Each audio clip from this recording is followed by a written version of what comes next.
Fala aí, nação tricolor! Seja bem-vindo a mais um vídeo aqui no canal. Vamos acompanhar as últimas notícias do São Paulo.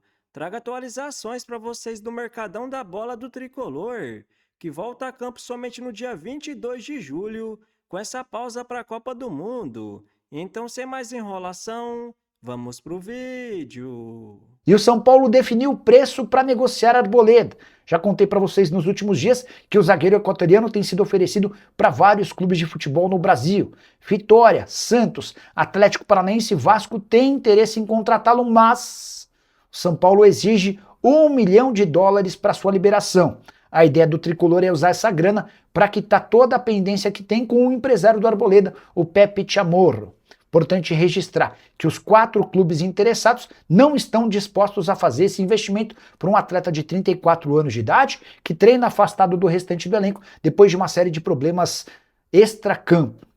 A verdade é que o Arboleda interessa para esses times, mas por empréstimo, sem compensação financeira, alguns deles inclusive pedindo que o São Paulo ajude com parte dos vencimentos. Isso porque o Arboleda custa R$ 1 milhão por mês ao tricolor e tem contrato até dezembro de 2027. São R$ 700 mil em dinheiro e outros 300 mil que o São Paulo assumiu para o pagamento de dívidas que o Arboleda constituiu no mercado. Arboleda, que na última renovação de vínculo devia cerca de R$ 7 milhões na praça, para ex-empresários, para pessoas de quem ele comprou coisas, enfim, um verdadeiro caos. Só para completar em relação ao tricolor, contar que Vitor Sá, que já aceitou a proposta do São Paulo e será reforço a partir de 20 de julho, está no Brasil e deve realizar exames médicos nos próximos dias para assinar um contrato de 3 anos e meio. Há otimismo também no São Paulo em relação a Domingos Duarte, zagueiro português de 31 anos de idade, que está livre no mercado depois de deixar o Getafe. Você soube primeiro, aqui no canal do Nicola, que o Domingos Duarte era alvo do tricolor. Curtiu o vídeo? Não esqueça de deixar like, de se inscrever no canal. Vamos falar sobre São Paulo, é isso, Salazar? O que você separou pra gente sobre o tricolor? Olha, Marina, a gente se preparou para falar que o Lucas e o Sabino estão usando o CT agora, durante esse período de férias, para tratarem as suas lesões, o condicionamento físico, voltarem bem para esse segundo semestre, que o São Paulo nesse período de intertemporada quer fazer 2 amistosos, vai fazer toda a intertemporada no CT, não vai viajar, mas a gente vai mudar um pouquinho aqui o protocolo, porque agora há pouco o São Paulo fechou a contratação do Vitor Sá, e a Janice de Castro, inclusive, trouxe aqui durante essa semana a informação de que as negociações estavam acontecendo. Portanto, o que a gente pode atualizar agora é: o Vitor Sá conseguiu se desligar do Krasnodar da Rússia, vem para o São Paulo, o contrato dele até 2029, ele está com 32 anos, o São Paulo vai pagar cerca de R$ 2,5 milhões a ele em luvas, que serão diluídas durante esse período de contrato, e só não dá para a gente cravar que a coisa está certa e assinada, porque o Vitor Sá vem para São Paulo para fazer os exames médicos. Ele vai passar pelos exames e, se for aprovado, a tendência é que seja, se for aprovado, aí sim assina o contrato nesses moldes aqui que eu passei para vocês. Mas é isso, muito em breve o São Paulo deve anunciar Vitor Sá, 32 anos, vem da Rússia para reforçar o tricolor. Essa é a notícia que o torcedor do São Paulo quer ouvir, é de reforço, de gente que vai vir para resolver problema. Vitor Sá é um ótimo jogador, a gente já vinha falando aqui durante essa semana, né, Garrafa? E ele que jogou pelo Botafogo, fez uma ótima passagem por lá, estava na Rússia e disse que queria vir para o São Paulo. Essa vontade, na situação atual do São Paulo, diz muita coisa. O fato do jogador ter se identificado e por algum motivo querer jogar no clube, isso já é o primeiro caminho andado, né? Agora, a questão é, jogador de 32 anos, chega para São Paulo, precisa para ontem, chega em que condição? Chega para aguentar esse calendário maluco? É bem verdade que o São Paulo já está fora da Copa do Brasil, é um calendário um pouco mais curto do que as outras equipes, mas de qualquer forma o São Paulo aposta num jogador de 32 anos, e eu tenho dito aqui, não só para o São Paulo, né, para os clubes que estão endividados e tal, que a maior aposta para mim tem que ser nas categorias de base. Mas, de qualquer forma, o São Paulo estava carente de reforço. É um jogador que chega e pode melhorar um pouco a qualidade do time, Alex. A famosa oportunidade de mercado. Jogador livre, não precisa negociar com nenhum clube, não precisa colocar um dinheiro na hora, faz a negociação direto com o jogador, uma luva, dilui no salário. É uma das alternativas mais fáceis para quem tem dificuldade financeira, precisa ser criativo para buscar jogador de qualidade no mercado nessa situação, né, de estar livre, e o São Paulo conseguiu. Não é um craque, mas é um jogador que, para a realidade do elenco do São Paulo, pode ajudar bastante. E a família dele, numa entrevista, ele falou com a gente aqui do Gazeta Esportiva, a família inteira dele é São Paulina. Não falou que ele é, porque naquela época também não ia falar. Mas falou que o pai é, que a família inteira é. Então também tem esse carinho nutrido aí pelo clube, né?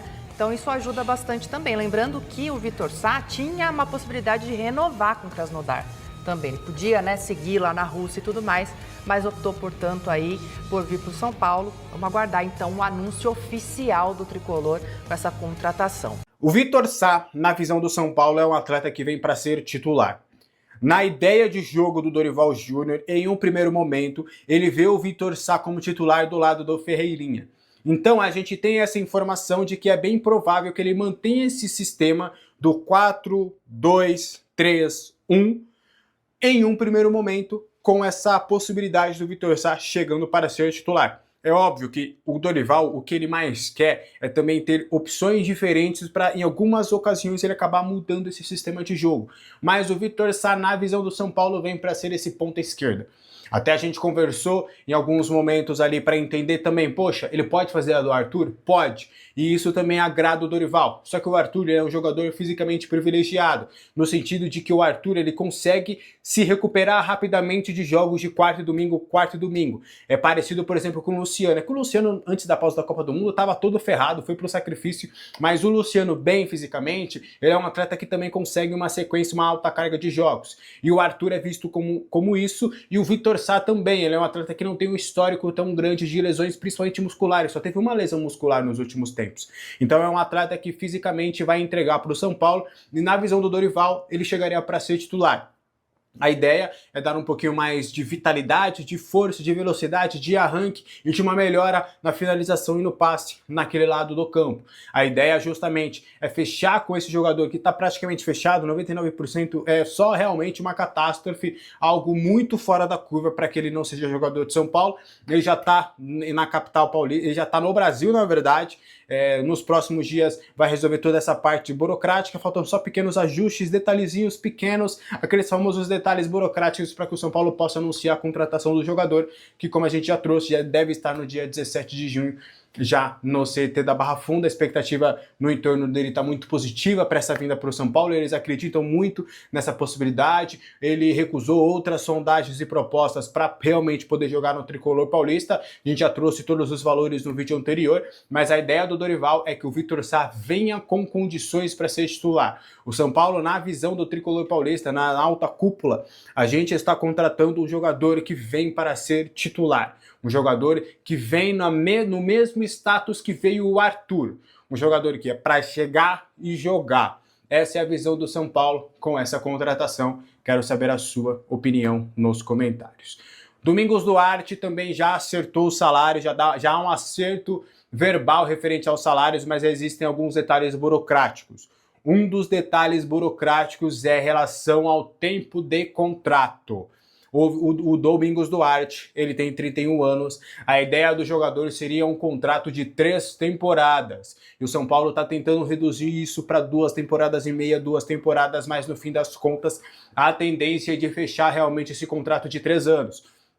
O jogador entende que precisa de um contrato um pouco maior, num desafio para o futebol brasileiro, ao qual ele já topou o projeto, ao qual ele já realmente está disposto a jogar no São Paulo. Seu staff, como a gente trouxe com exclusividade na quinta-feira, seu staff sinalizou de maneira positiva, em meio a tudo que a gente recebeu, em meio a tudo que aconteceu, vamos focar nessa negociação com o São Paulo, é o projeto que a gente quer para a carreira do jogador neste momento.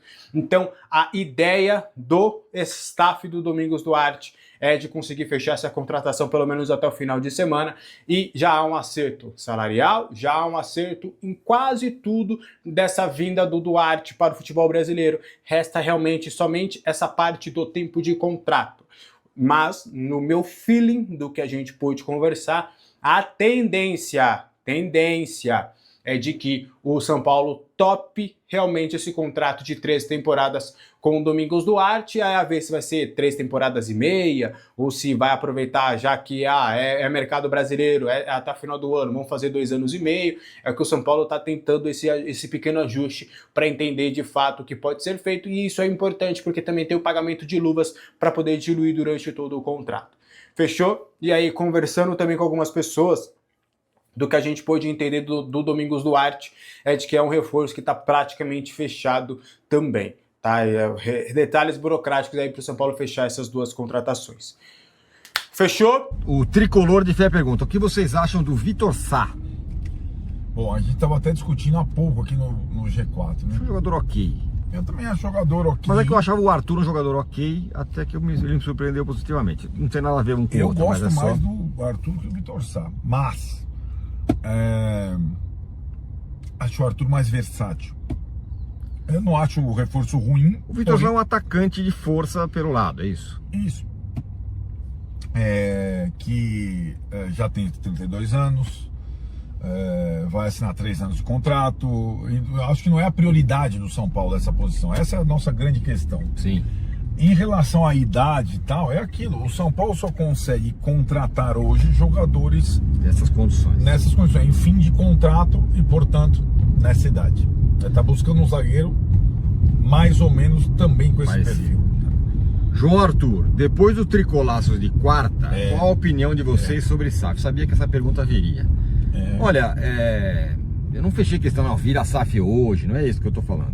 Não é isso, mas eu acho que eu tava na pista certa com tudo que eu tô falando. Eu acho que é um momento do futebol brasileiro que não é mais possível você apenas flamengar. Olha, eu vou economizar tudo que eu puder aqui, eu vou em frente. Eu acho que não. O São Paulo chegou numa situação tal, e os adversários estão numa situação tal, os principais, né, Flamengo e Palmeiras, que ou se tem uma injeção de capital, seja ela de onde vier, ou o São Paulo vai ficar andando pelo lado, como está andando pelo lado agora, e às vezes para trás. Então eu saí mais convencido disso. O Rodrigo entende que só uma SAF é possível. Eu imagino que eu estou tendendo para isso. Diga, Arnaldo. Eu achei primeiro interessante o retorno de todos vocês. Sim. Eu acho que esse tricolor foi bem impactante mesmo. Fez todo mundo parar para pensar. Porque ali não tinha um defensor da SAF por princípio, como o Diego Fernandes, por exemplo, que também acha que o São Paulo não tem solução fora ou porque seria a parte interessada. Ou que pudesse ser parte interessada, mas sim um cara que é o cara que elaborou, o que mais entende de SAF no futebol brasileiro, basicamente. E que, por acaso, é São Paulino. E tentou fazer isso no São Paulo pela primeira vez. O que eu acho ali é que, pra mim, a dúvida em relação à transformação em SAF são os exemplos que temos. Os exemplos não bem sucedidos que temos, né? Incluindo o Botafogo. Ele procurou dizer que já são mais de 100 SAFs no Brasil e tal, que hoje dá para você, com as experiências bem sucedidas e não tão bem sucedidas, ter mais condição de elaborar o seu modelo ideal de SAF. Aí ele citou também nesse programa a questão da SAF possível do Fluminense, né? Aí, o modelo Fluminense, 35 milionários criando um fundo, 35 milionários torcedores do Fluminense, tá. Aí beleza, entendeu? Eu acho que é uma questão, um fundo de tricolores ilustres com um percentual. Isso seria uma coisa aceitável. Os outros que não está em vigor ainda, não foi aprovado no Fluminense ainda, né? Então, eu acho que tem um caminho aí. Agora, o que dá para concluir muito depois desse programa é que não dá para ficar parado, não dá para ficar tocando de lado, que é a sua expressão. Sim. Não dá para ficar enxugando o gelo. Então vamos comentar sobre essas últimas notícias do São Paulo. E vamos torcer pro Tricolor aproveitar essa pausa para a Copa do Mundo e conseguir trazer bons reforços. E o Dorival conseguir treinar essa equipe mais, para voltar muito melhor. Até porque o São Paulo está apenas 5 pontos à frente da zona de rebaixamento. E eu não concordo com alguns torcedores que vêm falando. Tomara que o São Paulo caia logo para uma segunda divisão, para esses dirigentes sair tudo e as coisas melhorar. Primeiro, eu nunca vou torcer para o São Paulo cair para uma segunda divisão. Segundo, quem garante que se o São Paulo cair para uma segunda divisão, as coisas vão mudar? Olha o Cruzeiro, por exemplo, ficou 3 anos na segunda divisão. Então não dá para torcer para isso, né, galera? Mas, claro, a torcida tem que continuar protestando, cobrando esses dirigentes, esses conselheiros, para algo ser feito.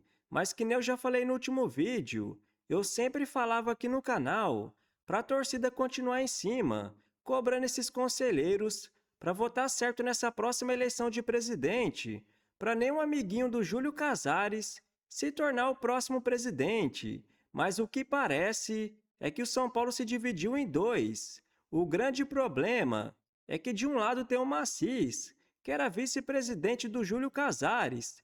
Do outro lado tem o Outen Aires, que era um amiguinho do Júlio Casares. Ou seja, o que parece é que o São Paulo não deve mudar muito nessa próxima eleição de presidente. Esse é o grande problema. E nos últimos 5 jogos do Campeonato Brasileiro, nenhuma vitória do São Paulo, que despencou na tabela. Então vamos ver como está a classificação no momento. O Palmeiras está em primeiro com 41 pontos. Em segundo e com um jogo a menos, o Flamengo com 34. Em terceiro, o Fluminense com 31. Em quarto, o Atlético Paranaense com 30. Em quinto, o Bragantino com 29. Em sexto, o Bahia. Em sétimo, o Coritiba. Os dois com 26 pontos. O São Paulo aparece em oitavo, com 25 pontos. Em 18 jogos, o Tricolor venceu 7, empatou 4 e também perdeu 7. Em nono, o Atlético Mineiro. Em décimo, Corinthians. Em 11º, Cruzeiro. Os três com 24 pontos. Em 12º, Botafogo. Em 13º, Vitória. Os dois com 22 pontos. Em 14º, Internacional. Em 15º, Santos. Em 16º, Grêmio. Os três com 21 pontos. Em 17º, e abrindo a zona de rebaixamento, o Vasco, com 20 pontos. Em 18º, Remo, com 18. Em 19º, Mirassol, com 16. Em último lugar, Chapecoense, com apenas 9 pontos. E o caminho do Tricolor na Copa Sul-Americana ficou muito difícil. Nas oitavas de final, o São Paulo vai pegar o vencedor de Bolívar e Grêmio. Possivelmente, numas quartas de final, vai pegar o Boca Juniors. E muito provavelmente, numa semifinal, ia pegar o River Plate. Mesmo assim, eu não concordo com alguns torcedores que vêm falando para o São Paulo abandonar de vez a Copa Sul-Americana, como ficou muito difícil, e focar nos 45 pontos do Campeonato Brasileiro. E por que eu discordo disso? Porque a Sul-Americana, por exemplo, além de valer um título internacional, vale uma vaga na próxima Libertadores, o que é muito importante para o São Paulo, até para não acontecer como foi no ano passado, ser eliminado de tudo, ficar em 8º ou 9º no Brasileirão e nem conseguir se classificar para a próxima Libertadores. Mas claro, se o São Paulo voltar da mesma forma após essa pausa para a Copa do Mundo, jogando nada, e realmente começar a correr o risco de cair para uma segunda divisão, aí sim, tem que focar apenas no Campeonato Brasileiro. Mas na minha visão, como o Tricolor tem apenas essas 2 competições, dá sim para jogar com força máxima, mas claro, poupando em alguns jogos, né, galera, apenas, e o resto força máxima. Então, se você curtiu o vídeo, deixa seu like, se inscreva no canal e até a próxima!